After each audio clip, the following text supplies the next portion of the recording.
In this video, I'll show you how to cancel a Canva subscription on your phone. It's fairly straightforward, so let's get into it.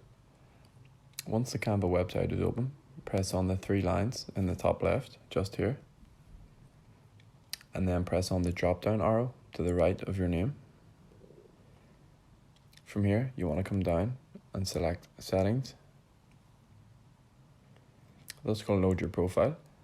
Press on the three horizontal lines in the top left once again, and then come down under Payments and Plans and select Billing. Here that will load your subscription, and you'll see when it ends. You want to press Cancel Plan. That's going to tell you how many days left you have of your subscription, and if you cancel it, you'll still be able to use it. So press Continue Cancellation.